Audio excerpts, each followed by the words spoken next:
Hello friends, I am Anup Chaudhary presenting my first lecture on unit and dimensions today. Before I start my lecture, I would like to say you that please subscribe, share and like my channel if the content presented in channel regarding to you are beneficial for you, as your subscription boost our morale to do more fine work. Now, the very first topic of this chapter. Number 1, physics. It is a branch of science. It is a branch of science which deals with the study of all those phenomena which are perceptible, which are sensed or perceived by our senses.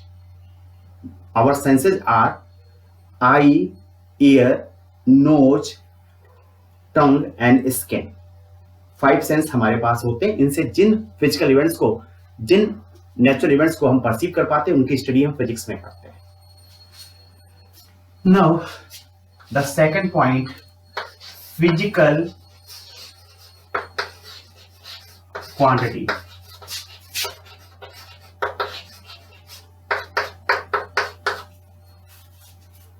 Physical quantity होती क्या है? सभी physical events या सभी natural events which can be sensed, which can be perceive through our senses, physical quantities नहीं होते. इनमें से केवल वो जिनको हमारी आज की फिजिक्स, प्रेजेंट फिजिक्स एक्सप्लेन कर लेती है और जिसकी सहायता से हम फिजिक्स के रूल्स को डिफाइन करते हैं, are called physical quantity. In short, you can write as all those physical events which are explained by our present physics and which are used to define the rules of the physics are called physical quantities. सभी physical quantities इसमें आती हैं, चाहे वो speed हो, area हो, volume हो, density हो, whatever is there, whatever we study, सभी physical quantities के अंदर आती है. Now, फंडामेंटल और basic physical quantity. Fundamental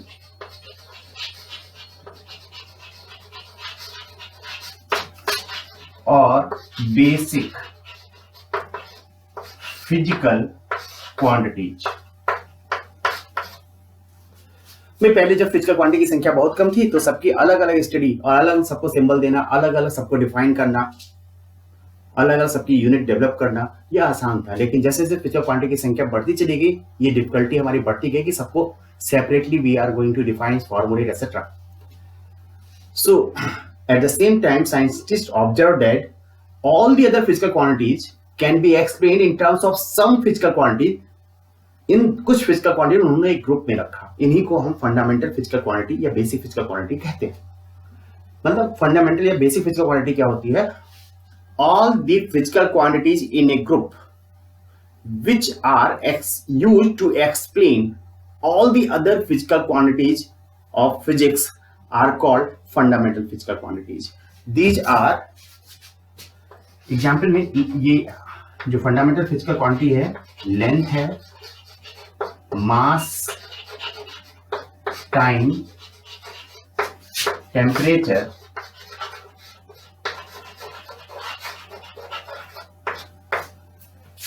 electric current,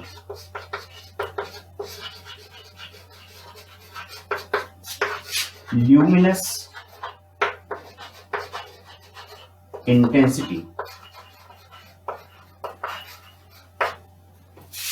and amount of substance.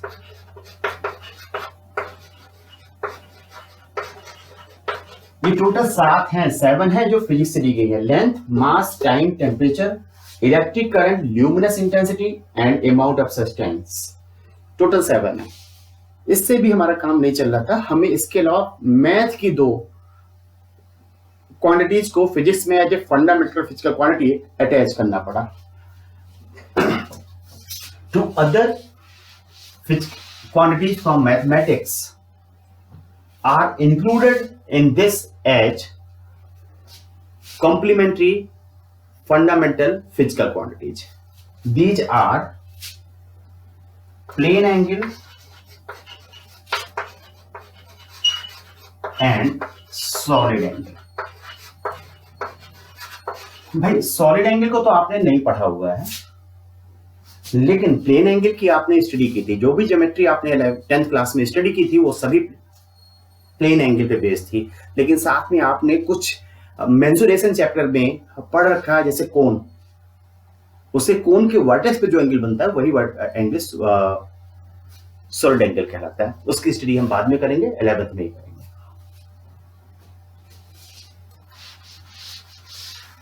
Next, derived physical quantities. derived physical, derived D-E-R-I-V-E-D, physical quantities.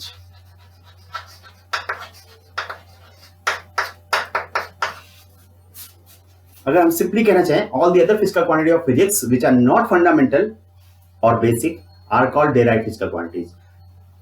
और एक definition जो हम लिख सकते हैं, those physical quantities of physics, those physical quantities of physics which are explained in terms of fundamental physical quantities are called derived physical quantities. Example में आप लिख सकते हैं area, volume, density, speed, etcetera. भाई फंडामेंटल को छोड़ दो, basic को हटा दो, तो जितनी बाकी सब फिजिकल क्वांटिटी है सभी के सभी डेराइव्ड फिजिकल क्वांटिटीज, सभी के सभी डेराइव्ड फिजिकल क्वांटिटीज है। डेराइव्ड का मतलब कभी ये नहीं होता कि हम फंडामेंटल की सहायता से इनको बना सकते हैं, नहीं, फंडामेंटल की सहायता से इसको एक्सप्लेन कर सकते हैं। Clear? Now fifth point here, measurement.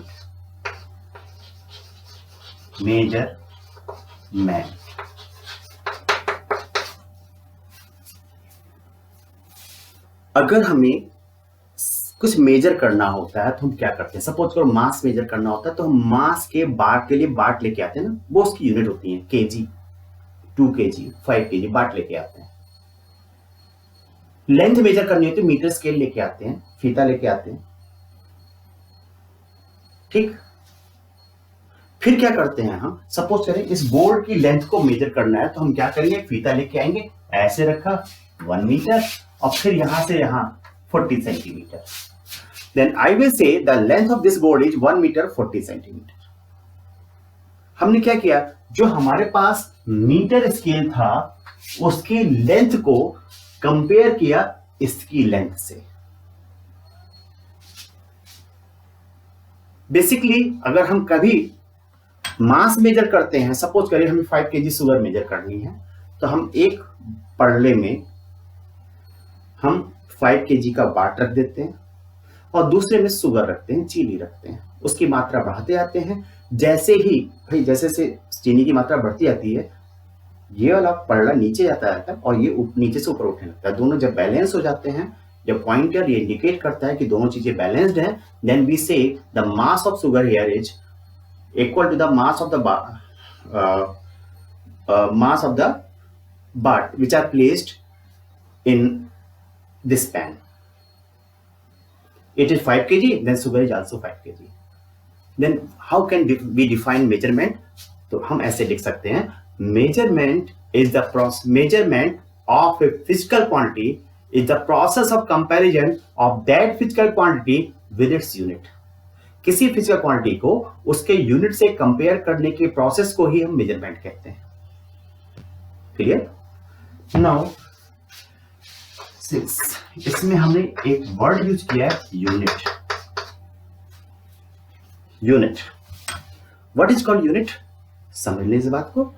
जब हम लेंथ को मेजर करना चाहते हैं तो मीटर स्केल की, हम मीटर स्केल उठाते हैं ना, उस पे एक डेफिनेट लेंथ होती है, उस लेंथ को हम 1 मीटर कहते हैं।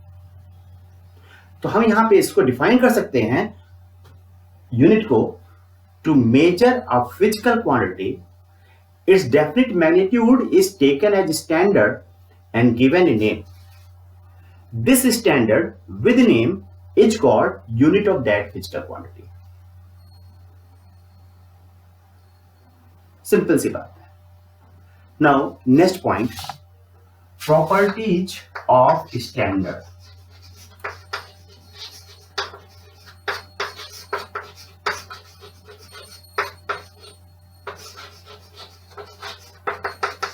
What are the properties of standard? First part. अब ऐसा तो हो नहीं सकता कि मेरे लिए 1 मीटर की लेंथ इतनी हो और आपके लिए इतनी हो। 1 मीटर की लेंथ होगी, सबको एक दूसरे इंटरेक्ट करना है, सबके लिए सेम होनी चाहिए। क्लियर? तो सबसे पहली बात होनी चाहिए, इट मस्ट बी इनवेरिएबल।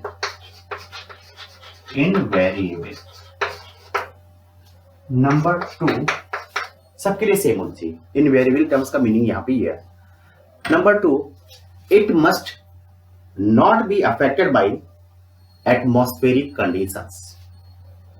मतलब एटमॉस्फेरिक कंडीशन चेंज होने पर जो स्टैंडर्ड हमने चूज किया था वो बदलना नहीं चाहिए। नहीं तो आप कपड़ा बनवाने जाएंगे ना तो कहेंगे वैसे 40 डिग्री सेंटीग्रेड पे इतना कपड़ा चाहिए एंड 20 डिग्री सेंटीग्रेड पे इतने लेंथ कपड़ा चाहिए, वो नहीं पॉसिबल है। ठीक। Number 3, it must be easily available. It must be easily available, सबके पास अवेलेबिलिटी इसकी होगी तो सभी इसका यूज कर पाएंगे और हम मेजरमेंट की एक दूसरे की लैंग्वेज को समझ पाएंगे। नेक्स्ट फोर्थ पॉइंट क्या कह सकते हैं, ये सबके पास अवेलेबल कैसे हो सकता है? जब इसका प्रोडक्शन आसान हो, जब इसका रिप्रोडक्शन आसान हो, तभी सबको अवेलेबल हो सकता है, तभी ये चीपर हो सकता है। It's reproduction must be easy.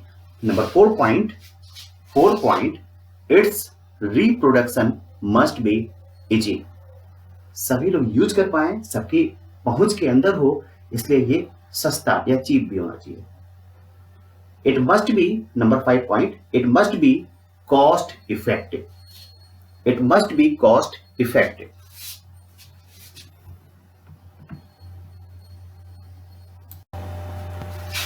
Next point, properties of physical quantities. जो हमारे पास फंडामेंटल फिजिकल क्वांटिटी था, हम ये कहें properties of fundamental physical quantities. हम इस बात को कहें ज्यादा सही रहेगा। नंबर 1, फंडामेंटल फिजिकल क्वांटिटी की प्रॉपर्टी क्या होनी चाहिए? सबसे पहली बात, हमने फंडामेंटल फिजिकल क्वांटिटी चूज क्यों किया था? कि बाकी सभी को एक्सप्लेन कर। तो पहली प्रॉपर्टी होनी चाहिए, पहली property, it must be able to explain all other physical quantities. It must be able to explain all other physical quantities. Number 2, it must be measurable. जब हम कहते हैं कि फिजिक्स इसको डिफाइन कर सकता हो, फिजिक्स डिफाइन कर सकता है, इसका मतलब उसको मेजर भी कर सकता है। ठीक। Number 3, The laws of physics are explained in its terms. इसकी सहायता से फिजिक्स के लॉ को एक्सप्लेन किया जाना चाहिए। The laws must be explained. The laws of physics must be explained in its terms. Number 4,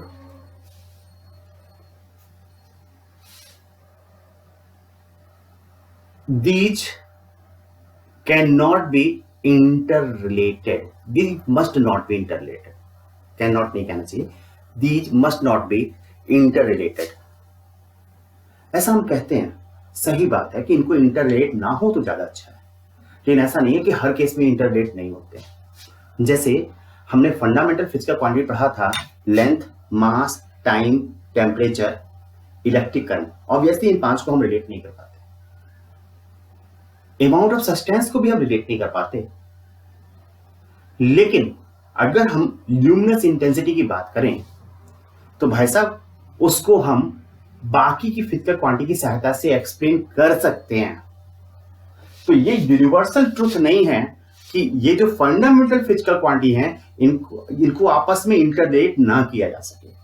लेकिन अगर हम आपको क्वेश्चन देते हैं चूज करने के लिए तो हाँ, उसमें इंटरलेशन ना हो तो ज्यादा अच्छा है। तो आप वहां पे ये क्राइटेरिया लेके चलेंगे कि उनको इंटरलेट, उनके अंदर कोई इंटररिलेशन ना हो, आपस में उनको संबंधित ना किया जा सके। जैसे फोर्स, मास और एक्सेलरेशन, तीनों को फंडामेंटल फिजिकल क्वांटिटी किसी भी केस में नहीं लिया जा सकता, क्योंकि फोर्स को मास और एक्सेलरेशन की सहायता से इन तीन में से किसी एक को 2 की सहायता से एक्सप्लेन किया जा सकता है। लेकिन फिर कहूंगा, नोट कर लीजिए, it is not universal truth. Luminous intensity can be explained in terms of other fundamental physical quantities. Now coming to next point. Now the next point, fundamental units. Units of fundamental physical quantities are called fundamental units. जो fundamental physical quantity होती है उन्हीं के unit को हम fundamental unit कहते हैं। ठीक, तो हम कुछ fundamental physical quantity, जो fundamental physical quantity उनके यूनिट को देखते हैं MKS सिस्टम में, और फिर देखते हैं कि सिंबल क्या होगा। Here it is serial number,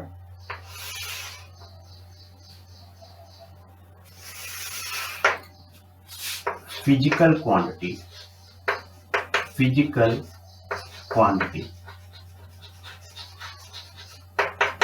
ये फंडामेंटल फिजिकल क्वांटिटी है, यूनिट है इसका। और लास्टली जो सिंबल जिसको हम इसको रिप्रेजेंट करेंगे वो सीरियल नंबर 1, लेंथ का यूनिट मीटर है MKS सिस्टम में, इसको MKS कहने ज्यादा बेटर है, और इसको केवल स्मॉल m से रिप्रेजेंट करते हैं। नंबर 2, मास की बात कर दें, इसकी यूनिट किलोग्राम स्मॉल kg से रिप्रेजेंट करते हैं। टाइम की बात कह दें, टाइम, इसकी यूनिट सेकंड है SECOND, केवल S से स्मॉल लेटर S से रिप्रेजेंट करते हैं। टेम्परेचर की बात करें, नेक्स्ट पॉइंट जो मेरे पास आएगा, टेम्परेचर केल्विन, डिग्री सेंटीग्रेड नहीं, केल्विन, MK सिस्टम की यूनिट की बात हो रही है, कैपिटल K से रिप्रेजेंट करते हैं। Fifth, electric current,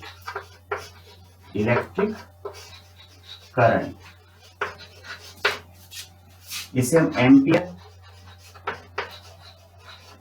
capital A से। 6, ल्यूमिनस इंटेंसिटी,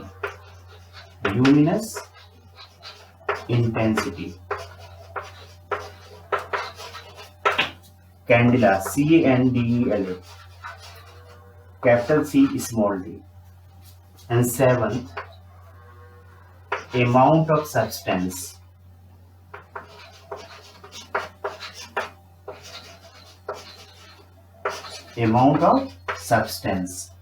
MOLE, मोल इसकी यूनिट होती है, MOL से रिप्रेजेंट करते हैं। इसके अलावा हमारे पास मैथमेटिक्स वाली 2 और बची हुई है।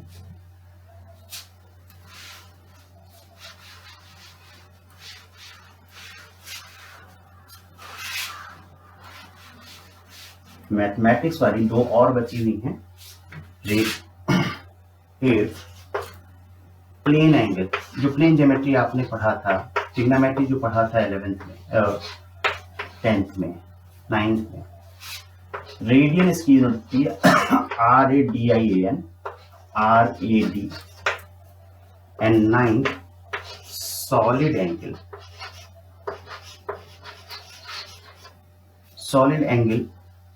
स्टेरेडियन, STERADIAN, ST_RAD इसका सिंबल होता है। There are these 9 हमें ध्यान रखना है इसमें 7 पेजेस की हैं, 2 मैथमेटिक्स से ली गई हैं। Now coming to next point, derived units. Derived units लिखें इसमें, those units of physical quantities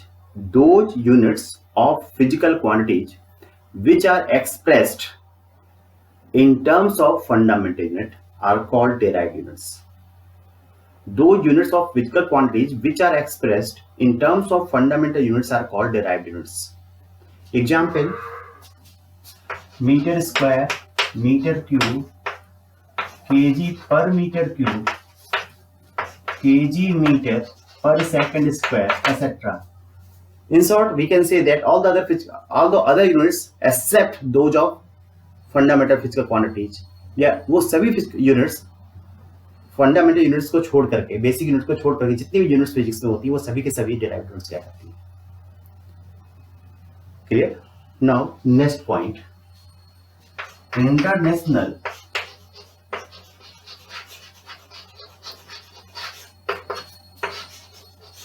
system of units, SI units, SI units।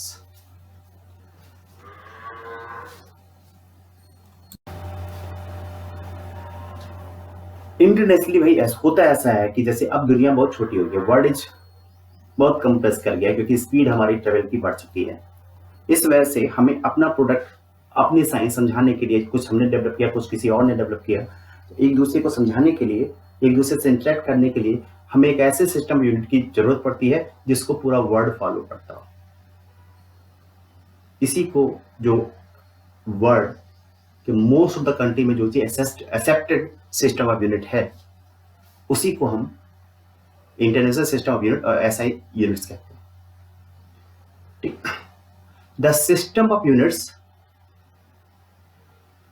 widely accepted across the world is called SI system of units or international system of units.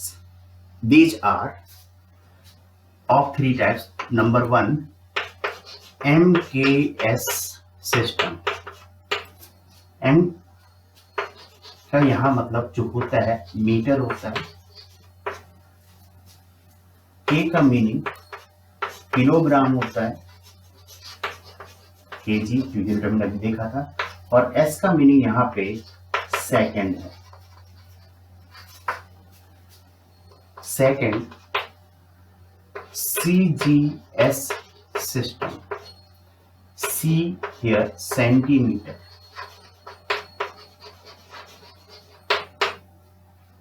G mass unit है ग्राम, and S यहां पे भी second ही है।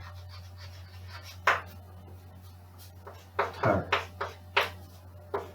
FPS, यहां F का meaning है feet, FT से denote करते हैं।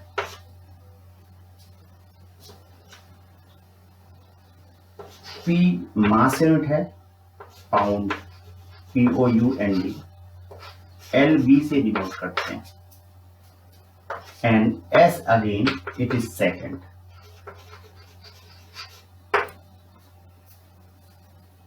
ये हमें ध्यान होना चाहिए। सिस्टम ऑफ यूनिट, यूनिट का सिस्टम क्यों लेते हैं?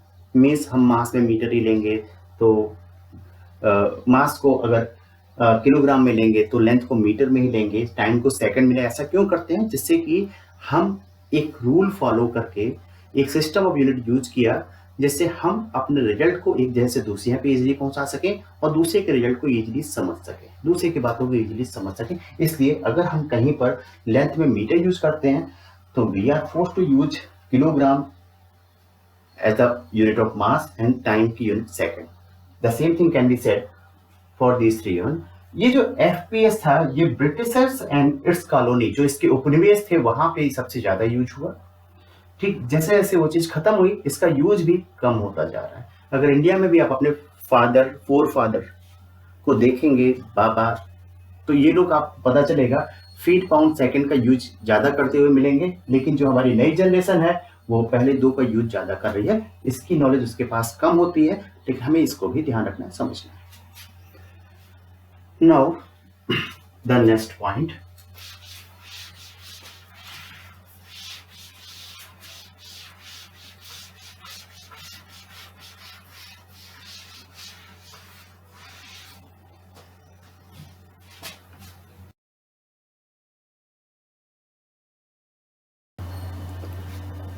H in the measurement, the object's magnitude are very small, and at the same time some objects magnitude are very large. Therefore, a very wide or long range is required for measurement. Hence, we use some prefixes to denote the unit. For example, the simplest, if we say the unit, which is unity, after that we use deca. Deca means 10, 10's power 1. Then hecto, it is represented by small h, 10's power 2. Kilo, 10's power 3, small k. Mega, 10's power 6, capital M. Giga, 10's power 9, 10's power 9, capital G. Tera, 10's power 12, capital T. And peta, 10's power 15. And when we go below the unit, then it is deci, represented by small d, 10's power minus 1, centi, 10's power minus 2, milli, 10's power minus 3, micro, represented by mu, 10's power minus 6, and nano, 10's power minus 9, pico, 10's power minus 12, and femto, represented by small f, and it represents 10's power minus 15. Suppose we say 1 decameter. Decameter, it means 10's power 1 meter, that is 10 meter. Hectometer, 10's power 2 meter. Kilometer, 10's power 3 meter. Megameter, 10's power 6 meter, and so on. These are the prefixes which are used before simple unit. Now, coming to the next topic.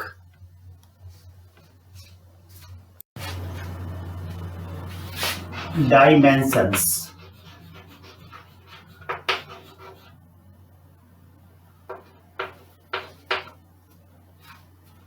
किसी भी physical quantity की dimensions वो power होती हैं जो उनके unit को express करने के लिए हम फंडामेंटल यूनिट पर रेंज करते हैं।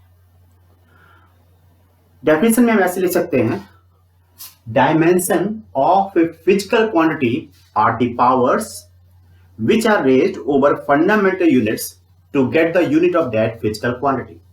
For example, हमें पता है ये जो फोर्स होता है, फोर्स, इसकी यूनिट क्या होती है, kg power 1, metre power 1, second power minus 2. Then its dimension, which we will say its dimension is 1 in mass, 1 is length, and -2 in time. अगर इस प्रकार से हम इसको कहते हैं, this is a very awkward method. So in place of it, writing it, we express a formula, a mathematical expression which is called dimensional formula. Now come to dimensional formula. Dimensional formula. Dimensional formula of a physical quantity is an mathematical expression which is used to express its dimension. In it, mass is represented by capital M. मास को हम capital M से represent करते हैं. Length is represented by capital L, and time is represented by capital T. Now, अगर हम force की dimension की बात करें तो केजी क्या है, मास है ना, तो मास पावर 1, मीटर लेंथ है पावर 1, टाइम -2. इसको हमेशा हम स्क्वायर ब्रैकेट्स के अंदर एनक्लोज करते हैं। This is called dimensional formula of force. हम बेसिकली डायमेंशनल फॉर्मूले की स्टडी क्यों करते हैं? हमारे पास एक ऑब्जेक्टिव है कि हम डिफरेंट फिजिकल क्वांटिटीज को ये देखना चाहते हैं कि वो आपस में रिलेटेड है या नहीं है। अब हमारे पास जो सिस्टम यूनिट है वो कई हैं, लेकिन डायमेंशनल फॉर्मूला सिस्टम यूनिट कुछ भी यूज करें, हर यूनिट में यही रहेगा। मींस हम इनके कंपैरिजन की सहायता से इस बात को रिलेट कर सकते हैं। आगे चल के उसको यूजेज में हम स्टडी करेंगे। Now some problems before we are going to use dimensional analysis.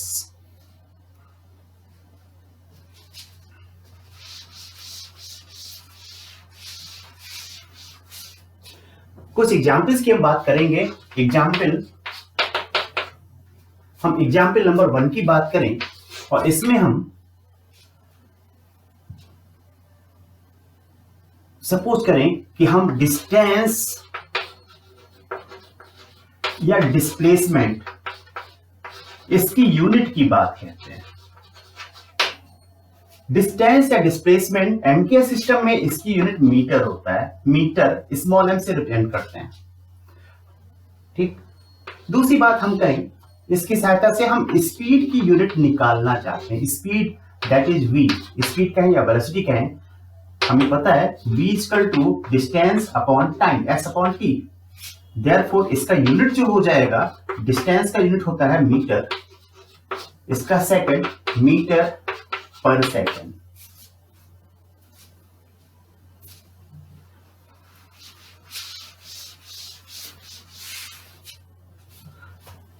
Third case में हम आ जाए, हम वॉल्यूम की बात करें तो V इक्वल टू होता है, वॉल्यूम को V से, कैपिटल V से रिप्रेजेंट करते हैं, LBH। इसका यूनिट जो हो जाएगा, L का मीटर, B का metre, metre that is metre cube. हम बात करें डेंसिटी के, बेसिकली वॉल्यूम मास डेंसिटी है जिसको हम रो से रिप्रेजेंट करते हैं। We write down as rho equal to m upon mass upon volume. Therefore इसका जो यूनिट हो जाएगा, मास का केजी होता है, वॉल्यूम का मीटर क्यूब होता है। इसको हम ऐसे लिखेंगे, डायमेंशंस के लिखने में हमें आसानी होगी। इस वजह से फॉर्म बाद में इनको डायमेंशन को रिलेट करने में भी आसानी होती है, इसलिए केजी पर मीटर क्यूब को लिखना है तो ऐसे लिखेंगे, माइनस मीन्स पर।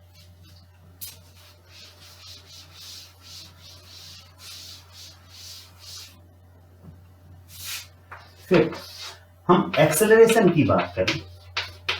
एक्सेलरेशन को हम स्मॉल ए से अगर रिप्रेजेंट करें तो ये होता है delta we by delta T. Delta we velocity में चेंज, डेल्टा टी इस टाइम ड्यूरेशन में, तो जो टाइम में चेंज आता है उसी को टाइम ड्यूरेशन कहते हैं। अगर हम इसके यूनिट की बात कहें तो हम डेल्टा वी को ले सकते हैं v माइनस यू, और इसको ले सकते हैं t2 minus t1। t1 time पे स्पीड या वेलोसिटी u था, t2 टाइम पे v हो गई। तो हम यहाँ पे इसको वर्कआउट करना चाहें, वेलोसिटी में से वेलोसिटी सब्ट्रैक्ट करके क्या मिलेगा? वेलोसिटी मिलेगा, कुछ और नहीं मिल सकता। लेंथ में लेंथ सब्ट्रैक्ट करेंगे, लेंथ मिलता है। भैया मनी में से मनी सब्ट्रैक्ट करोगे, मनी मिलती है, कुछ और नहीं मिलता है। ठीक, तो वेलोसिटी में से वेलोसिटी सब्ट्रैक्ट करें तो वेलोसिटी मिलेगा। तो जो न्यूमरेटर की यूनिट हो जाएगी वो वेलोसिटी की यूनिट हो जाएगी मीटर पर सेकंड अपॉन सेकंड। टाइम से टाइम सब्ट्रैक्ट टाइम आएगा, टाइम की यूनिट सेकंड होती है। It comes out to be metre पर second square. 6 force F equal to ma होता है। यूनिट ऑफ फोर्स मास का कितना होता है? kg power 1। एक्सेलरेशन का वी हैव वर्कआउट मीटर पर second square. This is the way to work to find out the unit of any physical quantity. अभी तक हमने जो वर्कआउट किया है उसमें जो कुछ हमें पहले से पता थे, वेल नोन थे, उनकी यूनिट हमने निकाली है। जहां simple formula we are going to use. Now 7th example देखते हैं, वहां पे हम कुछ डिफरेंट लेना चाहेंगे।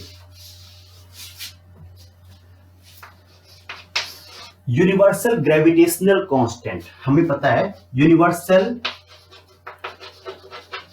ग्रेविटेशन में पढ़ा था, ग्रेविटेशनल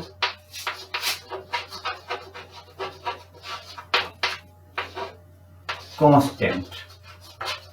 यूनिवर्सल ग्रेविटेशनल कांस्टेंट को हम कैपिटल जी से रिप्रेजेंट करते हैं। हमें पता है F इक्वल टू होता है capital G m1 m2 by R square. यहां पे capital G equal to F R square by m1 m2 लिखा जा सकता है। देयरफॉर यूनिट अगर निकालना चाहें, फोर्स का क्या होता है, हमने निकाला था केजी मीटर पर second square, R square radius का मीटर होता है, मीटर स्क्वायर या डिस्टेंस का मीटर स्क्वायर, आर स्क्वायर का मीटर स्क्वायर हो जाएगा, इंटू केजी m1 का, दूसरे का भी केजी से केजी कैंसिल हो जाएगा, it comes out to be KG power -1, ये न्यूमरेटर हो जाएगा, यहाँ पावर 1 है, -1 हो जाएगा, meter cube second -2। Now the next problem number 8.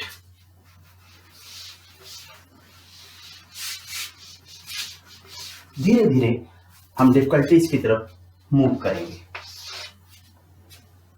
Resistance की यूनिट निकालना चाहें एमकेएस सिस्टम में, हम रेजिस्टेंस की बात करेंगे, RESISTANCE। भाई हमें पता है इसके लिए रेलिवेंट फॉर्मूला ढूंढना होता है, जो मेन वर्क होता है यहाँ पे वो रेलिवेंट फॉर्मूले का है। हमने पहले पढ़ा था H equal to I square RT।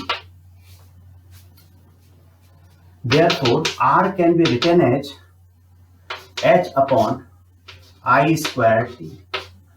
H क्या हीट है, Therefore यूनिट क्या हो जाएगा, वैसे ओम तो आप जानते हैं, लेकिन एम के सिस्टम में इस प्रकार से हम निकालना चाहें तो हीट का होता है एनर्जी वाला kg मीटर स्क्वायर पर second square upon I ampere, ampere का square A square and second. It comes out to be KG power 1 metre power 2 second power -3 ampere power -2। इसी को आप ओम भी कहते हैं, जैसे फोर्स में केजी मीटर पर सेकंड स्क्वायर को न्यूटन भी कहते हैं। Now the next 9th।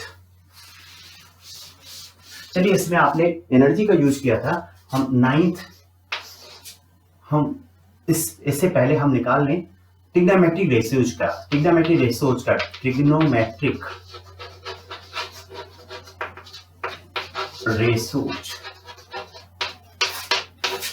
इसमें sine theta, cos theta, tan theta, जो भी ट्रिग्नोमेट्रिक रेशियो सबके सब आते हैं, लेकिन हम एक सिंपल सा एक का निकाल के देख लें, बाकी सबका सेम आएगा। Sine theta equal to perpendicular upon hypotenuse. Therefore unit क्या हो जाएगा, परपेंडिकुलर का यूनिट, परपेंडिकुलर लंबाई होगा, कोई भी ट्रायंगल होगा, परपेंडिकुलर अगर ये है, हाइपोटेन्यूज ये है और बेस ये है, थीटा एंगल ये है, तो ये तो लेंथ है ना, तो लेंथ का मीटर आ जाएगा अपॉन मीटर कैंसिल हो जाएगा, इक्वल टू यूनिट लेस हो जाएगा। ठीक, नेक्स्ट 10th पार्ट। अब हम वर्क का निकालेंगे। 10th work we know that W is equal to Fs cos theta। therefore इस यूनिट फोर्स का क्या होता है, kg मीटर पर सेकंड स्क्वायर, इसी को न्यूटन भी कहते हैं। S का डिस्प्लेसमेंट है meter, cos theta trigonometric ratio है, यूनिट लेस होता है, equal to kg metre square पर सेकंड स्क्वायर, इसी को हम जूल भी कहते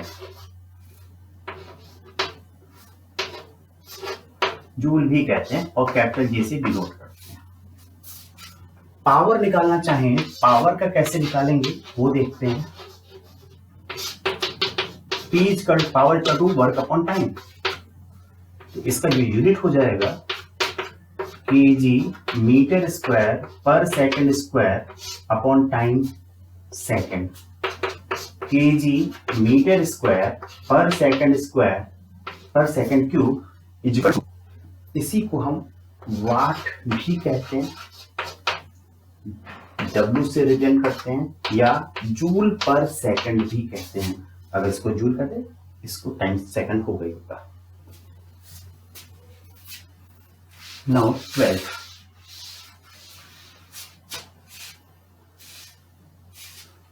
यहाँ पे ये चीजें हमें समझ में आनी चाहिए, बड़ी बेसिक चीजें हैं, लेकिन आगे जाकर इनका यूज बहुत अच्छा है।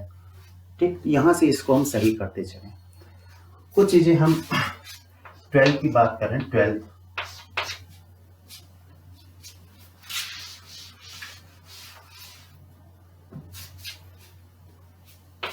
Spring constant.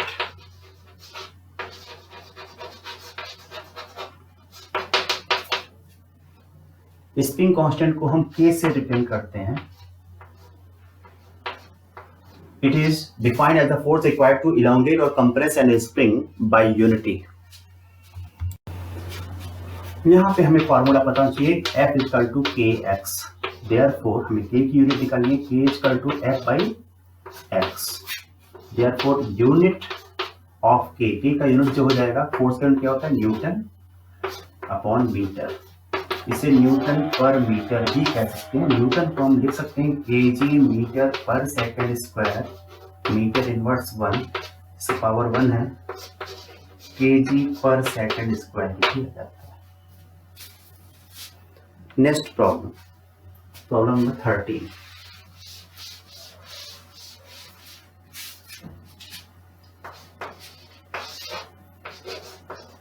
एंगुलर स्पीड,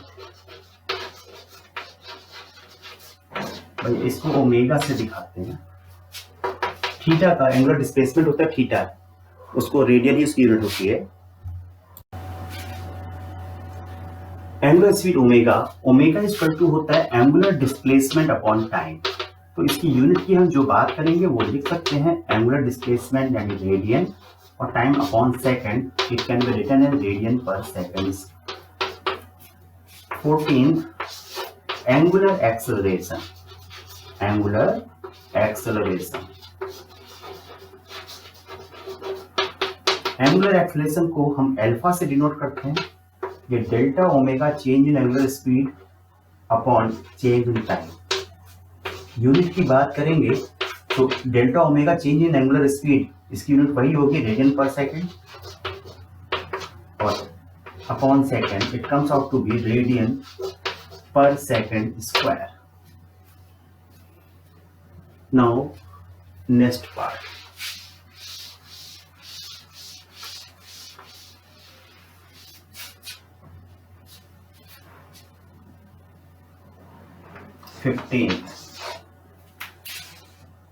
हम बात करें 15 मोमेंट ऑफ इनर्शिया। इसको I से रिप्रेजेंट करते हैं। I is written as mr square. यहाँ पे एक एक्सिस है जिसके अबाउट एक बॉडी रोटेट कर रही है, या बॉडी का मास m है और डिस्टेंस यहां से r है। तो इसकी जो यूनिट हो जाएगी, unit we can write as, m का होगा kg, डिस्टेंस का मीटर क्योंकि डिस्टेंस का स्क्वायर है, मीटर स्क्वायर। टॉर्क जो वो टाउ से रिप्रेजेंट करते हैं, TAU tau, force into perpendicular distance होता है।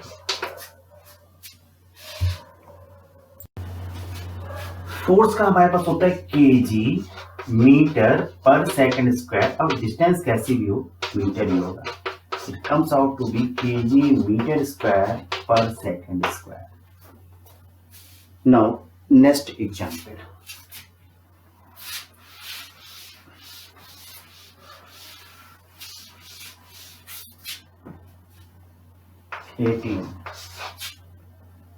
Momentum.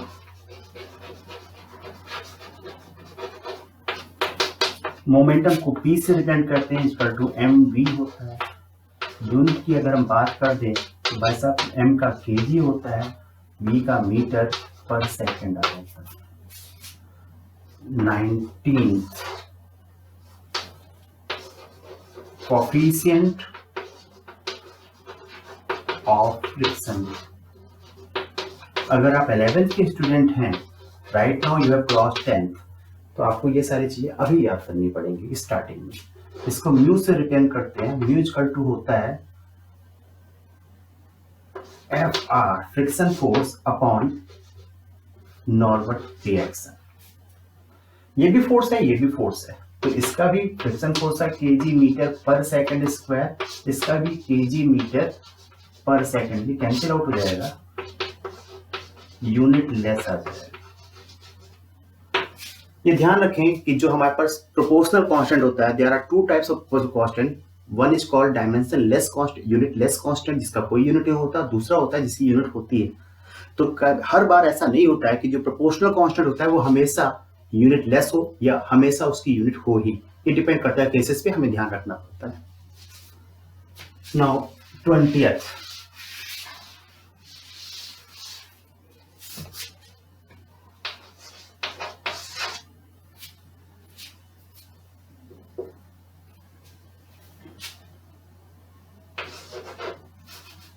Surface tension. Surface tension इसको टी से रिप्रेजेंट करते हैं। टी इक्वल टू होता है फोर्स अपॉन लेंथ। तो अगर हम यूनिट की बात करें तो ये फोर्स का हो जाएगा केजी मीटर पर second square upon meter. Meter से मीटर कैंसिल हो गया, केजी पर सेकंड स्क्वायर। या इसको देखें तो इसको हम और कह सकते हैं, इसका न्यूटन होता है, मीटर होता है, न्यूटन पर मीटर भी लिखा जा सकता है। नाउ कुछ एग्जाम्पल हम डायमेंशंस के भी वर्कआउट कर लें। डायमेंशंस के बेसिकली एग्जाम्पल पहला होगा जिसमें हम डायमेंशन निकालेंगे। अगर हम डिस्प्लेसमेंट या डिस्टेंस की बात करें, इन दैट केस डिस्टेंस और डिस्प्लेसमेंट,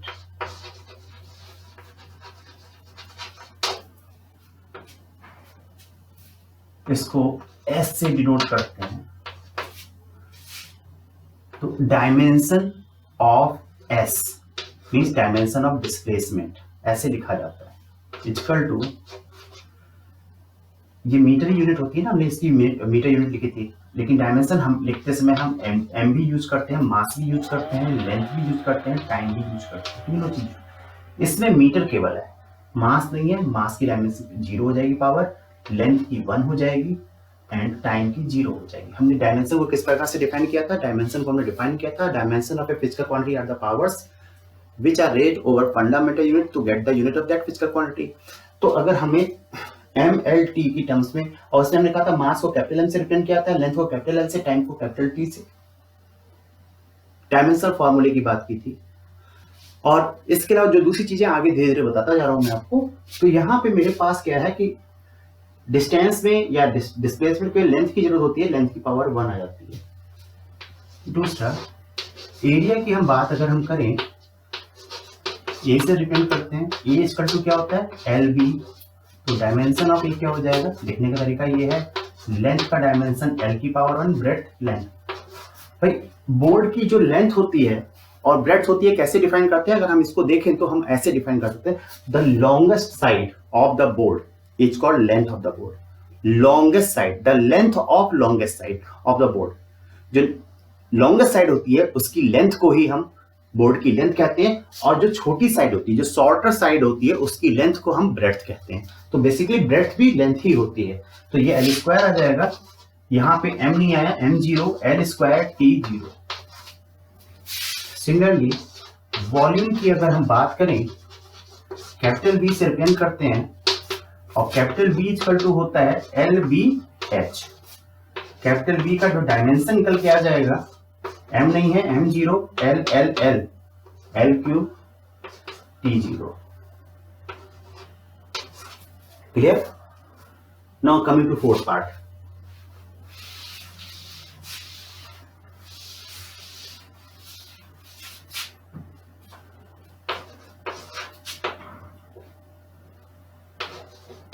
स्पीड और वेलोसिटी की बात हम करें अगर, तो इसको हम v से रिप्रेजेंट करते हैं, और v is written as displacement और distance upon time. Therefore dimension of v equal to displacement की डायमेंशन l होती है t, m नहीं आया, m की पावर 0, l1 t पावर -1, जब ये डिनोमिनेटर से न्यूमरेटर में जाएगा। Fifth, acceleration,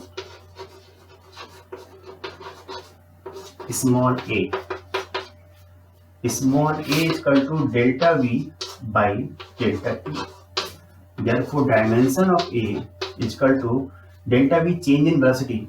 change in velocity का मतलब velocity होता है, तो चेंज इन वेलोसिटी का मीनिंग वेलोसिटी ही होती है, देयरफॉर इसकी डायमेंशन जो आ जाएगी हमारे पास m0 L1 t-1 upon t⁻1, it comes out to be m0 L1 t-2. Now 6, force F equal to ma। बिल्कुल सेम वे है जैसे हमने वर्कआउट किया था यूनिट को निकालने में, पहले इसीलिए सारी यूनिट मैंने बताई थी आपको, जिससे कि यहाँ पे आपको थोड़ी सी आसानी हो, जो कि एक नया टॉपिक है आपके लिए। डायमेंशन ऑफ फोर्स ऐसे लिखा जा सकता है स्क्वायर ब्रैकेट में, डायमेंशन ऑफ m की पावर 1 और एक्सीलरेशन का l पावर 1 t-2 होते ही होता है।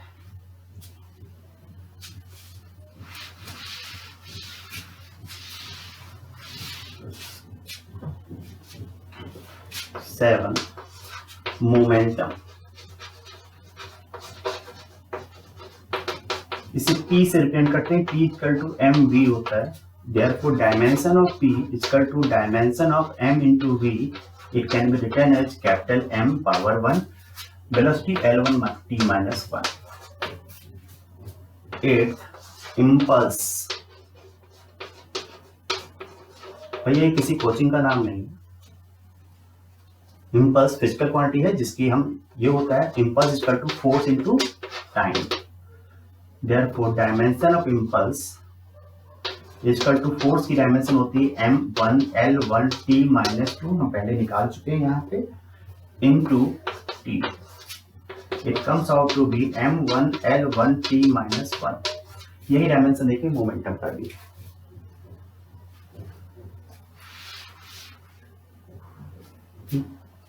Now 9th, angle theta.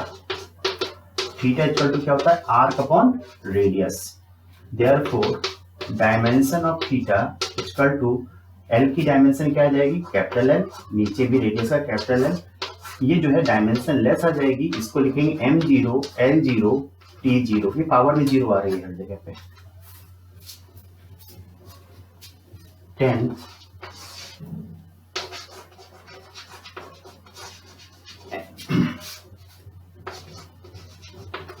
Trigonometric ratios.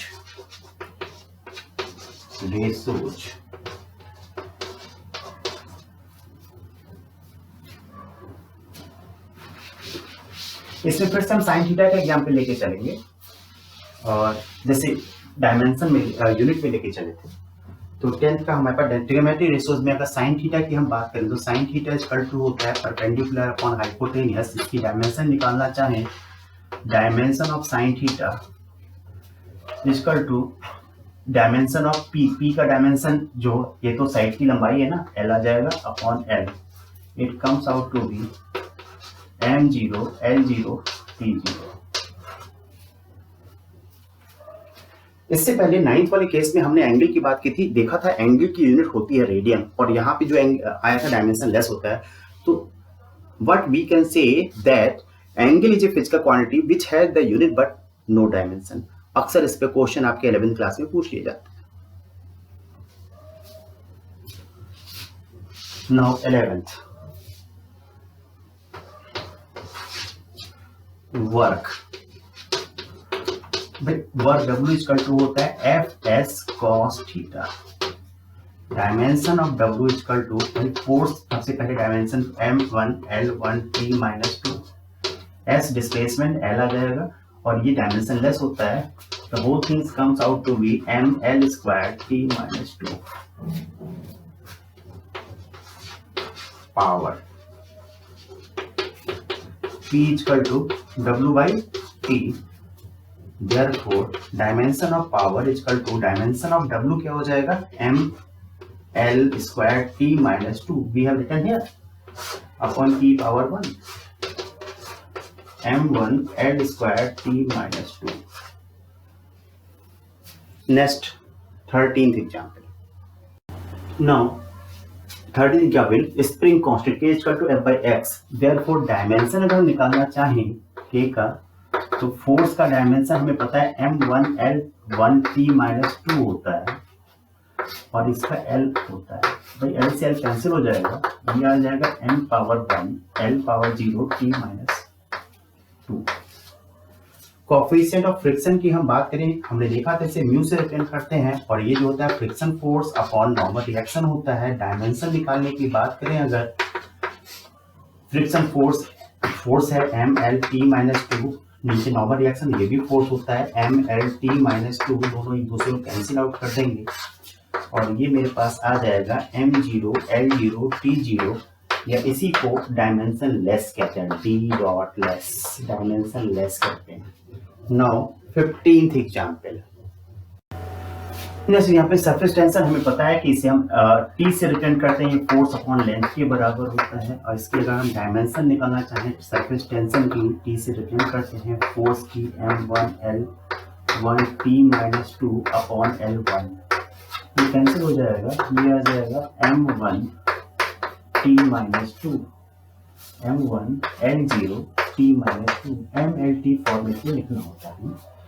Theta equal to होता है arc radius, therefore dimension of theta equal to length का, लेंथ एल ही आ जाएगा, रेडियस का भी एल आ जाएगा, ये कैंसिल आउट हो जाएगा, ये भी डायमेंशन लेस हो जाएगा, और ये डायमेंशन लेस हो जाएगा। इट मींस इसकी यूनिट होती है, डायमेंशन नहीं होती है। Is a physical quantity which have unit but no dimension. Next point, now जब मोमेंट ऑफ इनर्शिया की बात करें, फॉर्मूला में पहले दे चुके हैं, डायमेंशन निकालना, सीधे डायमेंशन की बात यहाँ करते हैं। Dimension of I that is moment of inertia equal to mass का डायमेंशन कैपिटल एम वो होता है, this is L square, time नहीं आया ना, टी की पावर 0। टॉर्क के लिए देखें तो dimension of torque equal to force का dimension m1 L1 T minus 2। ये सब भाई सब धीरे धीरे प्रैक्टिस से आपको याद हो जाएगा, और जहां कहीं याद कर मिले याद करिए। डिस्टेंस का L हो जाएगा, साइन थीटा डायमेंशन लेस होता है, it comes out to be m1 L1 L square T minus 2, ये भी 1 है, 1 1 2 हो जाएगा। Next example, current.